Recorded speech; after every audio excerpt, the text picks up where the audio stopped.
नाज़रीन बाबड़े वेझो तबशाख मां पीर सन शख्स जो लाश हथायो आहे। हथायल लाश जी सुञाणप अली नवाज़ मीरानी नाले सां थी आहे। अहम ख़बर आहे नाज़रीन अवां सां शेयर पिया कयूं बाबड़ो मां त बाबड़े वेझो शाख मां पीर सन जो लाश हथायो आहे। हथायल लाश जी सुञाणप अली नवाज़ मीरानी नाले सां थी आहे। अहम ख़बर आहे नाज़रीन अवां सां शेयर पिया कयूं बाबड़े वेझो तबशाख मां पीर सन जो लाश हथायो आहे।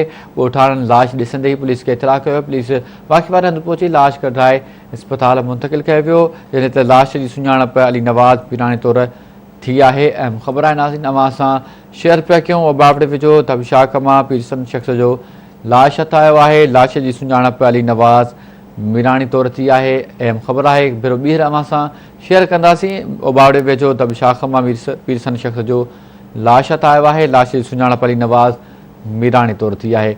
अहम ख़बर आहे नाज़रीन अवां खे अपडेट पिया कयूं त बाबड़े वेझो शाख मां पीर सन शख्स जो लाश हथायो आहे। लाश जी सुञाणप अली नवाज़ मीरानी तौरु थी आहे। हिकु भेरो ॿीहर अवां खे अपडेट कंदासीं इन हवाले सां त बाबड़े वेझो शाख मां पीर सन जो लाश हथायो आहे।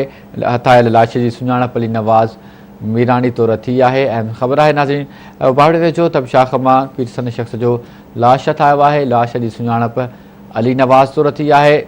इतला ते पुलिस वाक़ई वारे हंधि पहुची लाश खणाए अस्पताल मुंतक़िल कयो आहे, जितां ज़रूरी कारवाइनि खां पोइ लाश वारसनि हवाले कयो वेंदो। अहम ख़बर आहे नाज़रीन अवां सां शेयर पिया कयूं हथायल लाश जी सुञाणप अली नवाज़ मीरानी तौरु थी आहे।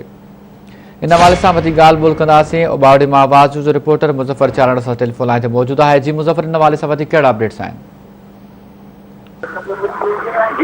जी मुज़फ़र, बावड़े जे ग़रीबाबाद मोल रवासी अली नवाज़ मीरानी जेको गुज़िरियल ॾींहुं मच्छी जे शिकार ते वियल हो, जंहिंजो अॼु लाश दुबशाख सां हथायो आहे।